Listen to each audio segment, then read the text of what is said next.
Hello, hello. Good afternoon, everyone. If you're new here, my name is Noura Al-Masri. I'm an enrolled agent and the founder of Noura's Books. I'm also known as the non-profit CEO of all. I'm ready today to talk to a dear friend, Mandy Pearce, the owner of Funding for Good. Thank you so much, Mandy, Thanks for for having me. being here today. Thank you. Do you want to talk a little bit about yourself? What's your background? Introduce yourself to the audience so they can know like who you are. And you guys, if you have any question in the meantime, you can leave it in the comments, and we'll be happy to address it. Okay. Sure.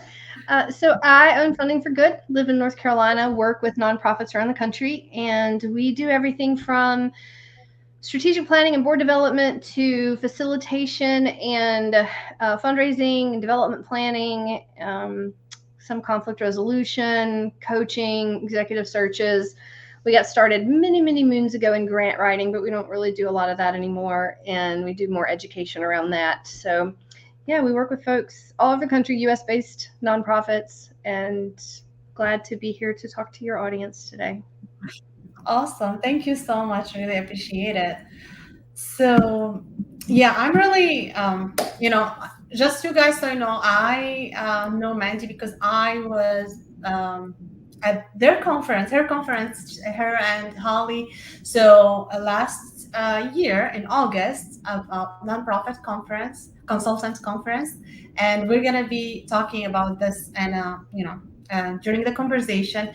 But before that, like, how did you get into this actually? How did you get into this type of work, grant writing, and then how did you transfer to what you're doing right now?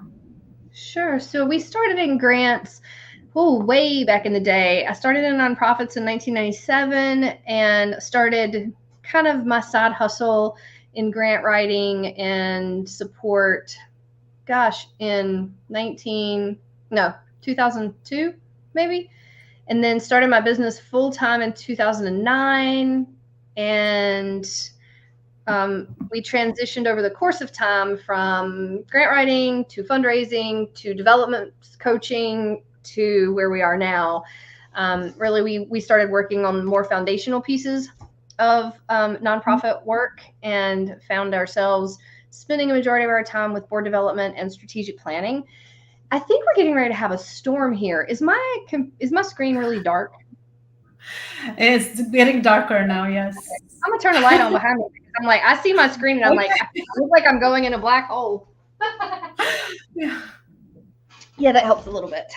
Yeah, it's getting ready to Uh, rain, so all the clouds are office windows on both sides, and it's getting very dark in here. So hope that helps a little yeah, bit. crazy weather. Yeah, there you go. That's true.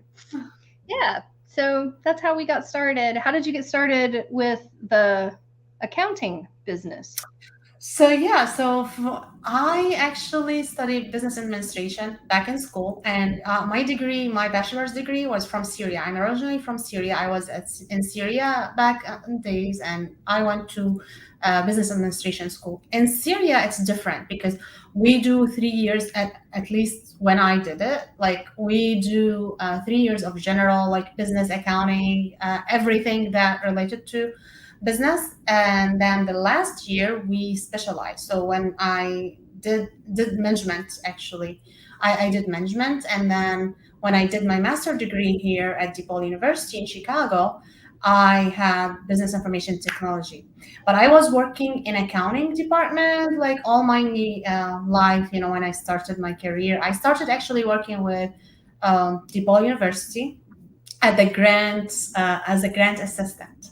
That was my first full-time job ever in Nice. Chicago. And then after that, actually, I transferred to corporate world. And then 2011, this is when I actually had transferred everything to nonprofits. Because of the Syrian revolution, I couldn't focus on anything other than just helping people. So this is how I got involved. Me and other activists around the country decided to do a fundraiser for Syria to help the Syrian refugees. And because I was in Chicago where we decided to do the fundraising, I was responsible for a lot of logistics. So after that fundraising, we were able actually to raise at that one-time event, $150,000. Wow, that's Yeah, impressive. and that's when one of the leader of that nonprofits already existed. He asked me to join their organization, and since then I had my full time, my full time with them. I did everything. I didn't do accounting there. I did everything else. I did the accounting part in financial reporting more than like journal entries and other stuff and grants management on the financial side. So I was doing so many things, and then transfer from a nonprofit to another volunteer basis, part-time basis, and then like in 2017 when I started actually get back to the corporate world. I spent a couple of years there. Then I decided to do Noura's book. So I was like, okay, I have to travel between Chicago and Houston because of family situation, husband somewhere, kids somewhere else. So like, okay, I have to travel. So let me start my plan. That's what I wanted to do anyway. So I started that in 2021 and just got pulled into nonprofit. So I niched down to nonprofit and nonprofit consultants. So that's how I got actually again to a nonprofit and accounting for nonprofits and nonprofit consultants. So that's what how I did that. So yeah, Nice. journey. Very good journey. Yes. So yeah, tell me why do you think strategic planning is something that you ended up doing? Like whenever you were working to nonprofit, what's about strategic planning? So we found that a lot of organizations didn't have a plan for where they were going or how they were getting there, and they didn't have consensus on what they should be focusing their energy on. And the more organizations we worked with, the more we realized strategic plans were really foundational for success.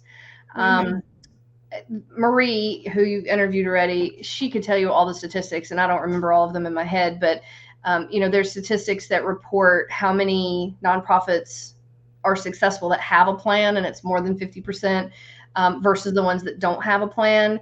And the plan is really a tool for the executive director, and it allows them to say no sometimes. A lot of times you have a board of directors that can be made up of any number of people, 7, 9, 12. There's a lot of people serve on boards, and they're technically the bosses of the executive director. Well, if your bosses come to you constantly saying, oh, we got this great idea, oh, this sounds like a thing we should do, oh, this is a great person we should partner with, it's hard to tell them no, right? Because they're your boss and you're like, yeah, we're not going to do that. But if you have a strategic plan that the board and staff have agreed upon and voted on and written together, then it's easier to say, you know what, that doesn't really align with our current strategic plan, but it's a great conversation to have for the next strategic planning process or in the future or whatever. It allows you to say no with support from something they've approved. Or you could say we could modify the current strategic plan, but then we would have to have a meeting and really like determine what are we going to take out of the plan to be able to add this in the plan, and nobody wants to do that.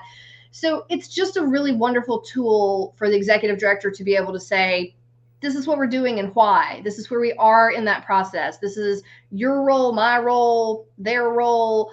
And it's a wonderful tool to keep folks on track and to be able to track the progress you're making towards those goals as an organization. Sometimes that type of structure is really hard to find in nonprofits, and the ones that have it seems to really excel and create sustainability more quickly. Nice. Yeah. Do you see a resistance when you suggest that? It depends. People come to us that are looking for that type of support.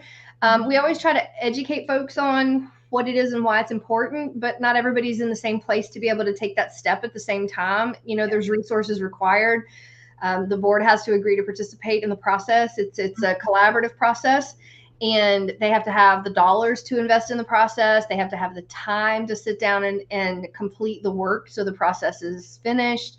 And then they have to have the resources to implement the steps they've come up with. They have to track the progress. They have to assign work, talk about what they're doing, and if it's been successful, if they've completed steps. And so it's a lot for organizations that might be smaller or have fewer resources, but still it's an amazing tool once you're in a place where you can. Some organizations are lucky enough to be able to start with strategic plans, but a lot of them aren't. Some people, they have to build into that. I remember starting my business, and I didn't have all the resources to do all the things I should have done or wanted to do. Yeah. But over the course of time, we've been able to put systems into place and afford things that we couldn't afford in the beginning. And it's a growing process. So we try to meet organizations where they are. Sometimes they come to us with the hopes of strategic planning, and we end up doing a board retreat instead. So it's more education, facilitating conversations.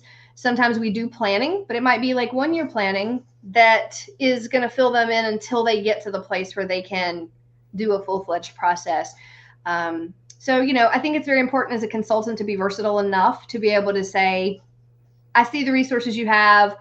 This is what we can support you with where you are right now. And when you get to the place that you're ready for this next step, we'll hopefully be there to help you with that. Some people are super cut and dry and they're like, if you can't do this, we can't work with you. For us, if you can't participate in a 2-day retreat at the end of the planning process, then we don't facilitate that type of strategic planning process, but we have other options that folks can still get some great resources for their organization and still make steps to move forward. Awesome. So what would you tell those organizations who don't have the resources yet to have a strategic plan? Like, how should they start, in your opinion? So capacity building happens in a lot of different ways. We actually have a capacity building webinar series this year where we're talking about everything from moving from a working board to a governing board. That could be a first step. When you start hiring staff, then your board doesn't have to do the day-to-day operations of running your organization. They govern, and then you have paid staff to do the day-to-day operations. That's one first step in capacity building. And the more steps like that you take, the more resources your organization will have. Sometimes it's simply going through and doing a SWOT analysis and saying, where are we right now? What are our current strengths? What are our current weaknesses, opportunities, and threats? And Maria and I like to add an A at the end of that. So we call it a SWOTA, and we talk about achievements, because it's very important to recognize what you have accomplished, because a lot of times people are like, we're so small, or we're so whatever that thing is, disorganized, unorganized, whatever. And it's very important to acknowledge what you have accomplished so that you can keep moving forward. If you're always being negative, it's really hard to think about, we can do this thing at some point in the future. So we have a whole capacity building series this year where we're talking about lots of those things. Some of it's, how do you retain staff? How do you hire for sustainability? What exactly is capacity building, and what pieces of capacity building do you need to participate in? Some people need new buildings and more space. Some people just need their first building. Some people need more staff. Some people need their first staff. Some people need to be open for more hours. There's all kinds of different capacity. It's whatever allows you to do more and serve more people in your field. And so we sit down and have conversations with people about that. Sometimes it's raising more money, right? So there's lots of ways to raise money. There are foundations that want to support leadership development and capacity building initiatives. Well, strategic planning is both of those. So, if you have the right relationships and you research the foundations that can support those types of efforts, then there's probably a lot in your area. I know there's a ton of foundations in Texas. We've done research for people for the years, and there's a lot of folks there that want to support that. Some people want to support capacity building through hiring staff. So maybe it's hiring your first development director. Maybe it's hiring your first ED, or taking your part-time ED to full-time. Those are all capacity building initiatives. Some of those will show up in a strategic plan as the things you're going to accomplish, and some of them are conversations that happen before you get to the strategic planning process. Awesome. That is great. Oh, thank you for that, Mandy. Before we go, I want to share this. Do you want to talk about this link, what they're getting there? So that's just a page that tells you all about Funding for Good strategic planning process.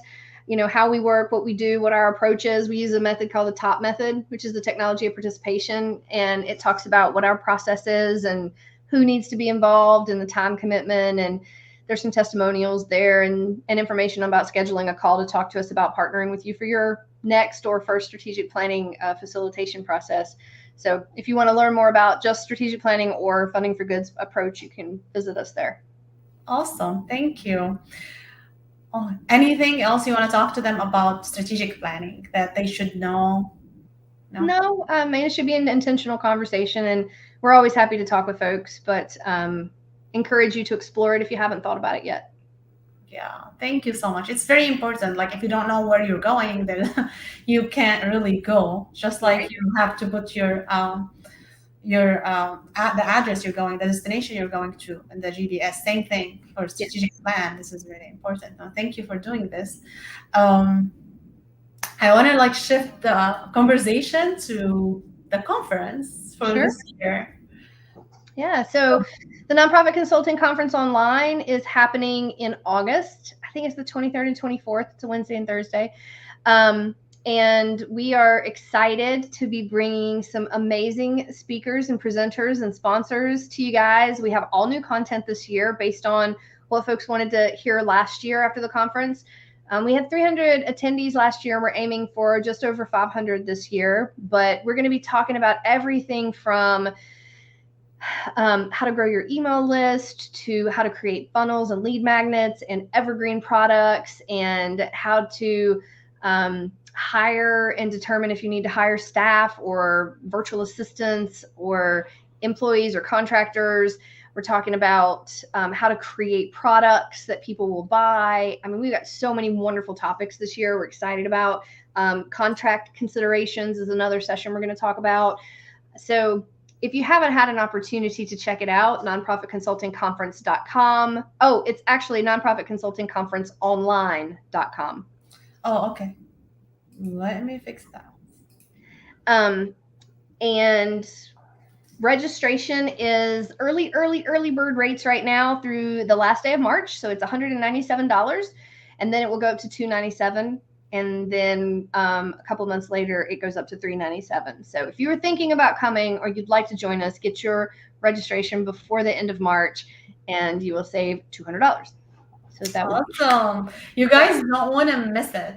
You don't want to miss it. It was great. Like I attended last year and it was great actually online, but very interactive. And you get to meet all great people and listen from the experts. I really enjoyed it last time. And it's from the comfort of your home. So make sure you register as soon as possible. Um, yeah, no, thank you so much for that. And thank you for doing this. I mean, this is amazing. This is a great opportunity to be in the right place with the right people.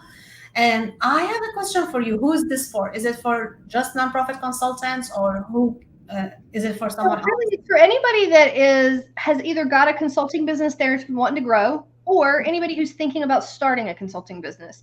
So starting or thinking about it, those are the right people to come, or people looking to network and partner. Maybe part of your capacity building within your consulting company is outsourcing or partnering with other organizations. And like I might want to partner with you to refer clients who need accounting services. And if I don't know any of you out there, I can't refer people, right? I was just on a call with somebody today and I was saying, I need a contact for somebody that I can refer that has virtual assistance support, right? Mm-hmm. So we're looking at people to sponsor the event who offer the services that consultants need, and things like virtual assistants, content writers, web developers, accountants, all those types of people are going to be there as well. And there will be opportunities to network and partner. And so really, if you're looking to grow your business either through partnerships or through clients, this is definitely a great place to be. Awesome. Yeah, and I can't say enough about partnership. Actually, when I attended last meeting, and I actually was a sponsor. So if you guys can sponsor, go ahead and sponsor. You want to be part of it. And I got actually a couple of partnership, a great partnership that it went both way for my business and for their business, and we were able to help our clients in a better capacity. So that was great. Just attending these 2 days online, and just that was the result. So I'm sure you can get something that you won't regret. I believe as a person, even before the online thing, like I would love to be anywhere because there's nothing you go to or you do, you don't get some value to. Imagine now, like if you have your audience and partners, clients, everything, you have like hundreds of your audience in one place where you can chat together, where you can uh, like-minded people, you're gonna have a lot of connection there. So you don't want to be missing that, guys. And you can block your calendar from now. Just go to the link here on the screen and you'll be able to register, sponsor maybe. So Yeah, so I'll be there. I would love to see you there. And thank you so much, Mandy, for you and Holly to doing this. Like, it's great. Thank you. We look forward to meeting a lot of new people this year too. Awesome. Awesome. Anything else you'd like to tell people, like, before we end? No, I'm good. I mean, I look forward to meeting people. I usually have people reach out after sessions like this and email me and say, hey. So I look forward to hopefully talking with some folks that have seen this at some other point. Awesome. I'm sure you will. Awesome. Thank you so much. Guys, like, make sure you connect with Mandy and register for the conference. And if you have not done your taxes yet, make sure to take advantage of the promotion we're having. If you pay in advance, full payment, you will get 20% off of your tax return, whether it's for business or personal return. Make sure you connect with me. You can send email to contact@nourasbooks.com with a subject line like promotion, so we can actually make sure that you are not missing that promotion, because this is a very limited time promotion, and we will be ending that very soon. So make sure you take advantage of that. And Linktree link is to book a call with me, so you can go ahead and book a call for any of your tax and accounting need.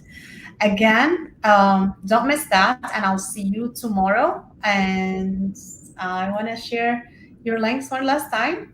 So here's the links also to register for the conference, and also to book a call with Mandy. And you don't want to lose this opportunity. Get to talk to Mandy, and she's great. And I'm sure she can help you and help point you to the right direction. And again, thank you so much, Mandy. I really enjoyed having you here. Thank you. Thank you. Have a great day. Bye, You guys. too.